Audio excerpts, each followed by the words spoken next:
Got it? Let me expand it into a fuller, detailed, and natural-feeling review script for you around 950 words. Here's a longer version where I break down all the features, my real user experience, pros and cons, and practical tips so it feels like a genuine, friendly conversation, Hey guys, a warm welcome to our channel. Today, I'm super excited to share my in-depth review of the Logitech G29 driving force racing wheel and floor pedals. I've been using this wheel for a good amount of time now on PS4 and PC, and I want to walk you through everything from the build quality to the performance, and whether it's really worth your money. So, if you're a racing fan or just looking to get a more realistic driving experience at home, stay tuned. And by the way, if you want to check the best price, make sure to click the link below. Alright, let's start with the design and build quality. Right out of the box, the G29 feels very well built. The steering wheel itself has a premium feel. It's wrapped in real leather, hand-stitched, which makes it very comfortable to hold, even during long sessions. The grip is firm and doesn't get slippery, which is a huge plus when you're going for those intense cornering moments. The leather really adds a nice touch, and it's clear Logitech didn't cut corners here. Moving to the paddle shifters, they are made of stainless steel, so they feel sturdy and have a nice click when you shift gears. They don't feel flimsy at all, which gives you confidence, especially if you're shifting frequently or aggressively. These paddle shifters work perfectly whether you're playing casual racing games or more serious simulators. Now, about the pedals, this is where the G29 really stands out. You get 3 pedals, accelerator, brake, and clutch, which is great if you want that authentic manual transmission experience. The pedals are mounted on a heavy, non-slip base that keeps them in place, even when you press hard. What I really like is the brake pedal's progressive resistance. It starts off soft, but the more you press, the harder it becomes, just like in a real car. This makes it easier to modulate your braking force, which is important for tight corners or controlled stops. It does take a little time to get used to if you're coming from a standard gamepad, but once you get the hang of it, your driving becomes much smoother and more precise. One thing to keep in mind is that the brake pedal is a bit stiff compared to the accelerator, so some people might find it a little tiring at first. But honestly, that stiffness is part of what makes it feel realistic, so it's a trade-off. Setting up the G29 is pretty straightforward. It connects through USB, and it works with PS4, PS5, PC, and Mac, which covers pretty much every gaming platform. I tested it mainly on PS4 and PC, and it worked flawlessly on both. The software is easy to install, and calibration was quick. Once set up, the wheel is rock solid when mounted to a desk or racing stand, thanks to the strong clamps. Speaking of rotation, the wheel supports 900 degrees of rotation. That means you can turn it 2.5 times lock to lock, just like a real car.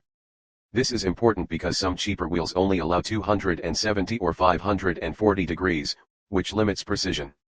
The 900-degree rotation allows for much finer control, especially in racing simulators where every degree counts.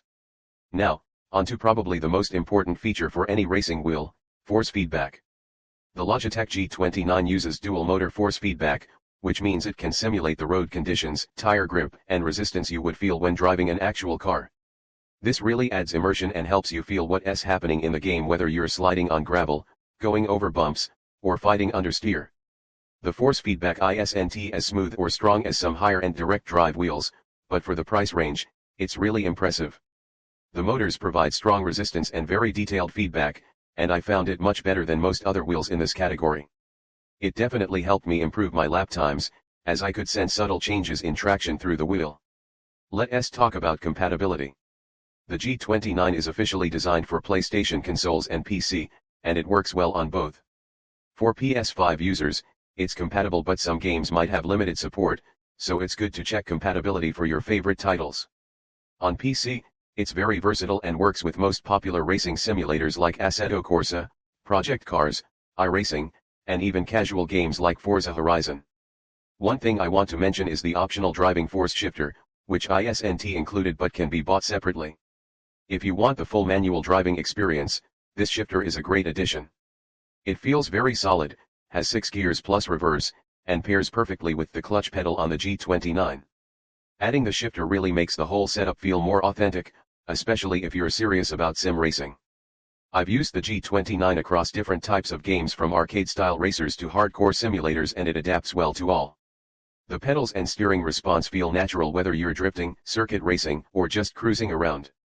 I also noticed that the wheel's buttons and controls are conveniently placed and responsive, including a D-pad and PS buttons, which make it easy to navigate menus without needing to grab your controller. As for drawbacks, there are a couple of things worth mentioning. The G29 is a bit bulky, so if you don't have a dedicated gaming space or racing setup, it might feel cumbersome to store. Also, while the force feedback is strong, its motor noise can be a bit loud during intense feedback moments. It's not disruptive, but it's something to be aware of if you're playing late at night. Another minor issue is that the wheel doesn't have any built-in rumble motors or vibration beyond the force feedback, so some of the tactile sensations you might expect from a controller are missing. But honestly, the force feedback more than makes up for that. So, who is the Logitech G29 for? I'd say it's perfect for gamers who want a serious step up from a gamepad but aren't ready to spend big bucks on high-end sim racing gear. It offers a fantastic balance of quality, performance, and price. If you're just starting in sim racing or want an immersive experience on your PS4, PS5, or PC, this is one of the best options out there. In summary, the Logitech G29 driving force racing wheel and floor pedals provide a premium feeling, realistic racing experience that is accessible to many players. From the hand-stitched leather wheel and stainless steel paddle shifters to the strong dual-motor force feedback and progressive pedal resistance, it checks all the boxes for quality and performance. If you're serious about racing games and want to feel every turn, bump, and acceleration like never before, the G29 is a fantastic choice. And if you want to add more realism, the optional driving force shifter is worth considering. So, if you're ready to level up your racing setup, click the link below for the best price on the Logitech G29. It's a solid investment that will bring a new level of excitement and immersion to your gaming sessions. Thanks so much for watching. If you found this review helpful, don't forget to like and subscribe for more honest tech and gaming reviews. Let me know in the comments if you have any questions or if you already own the G29. I'd love to hear your experience. Until next time, happy racing. Let me know if you want me to make it more casual or more technical.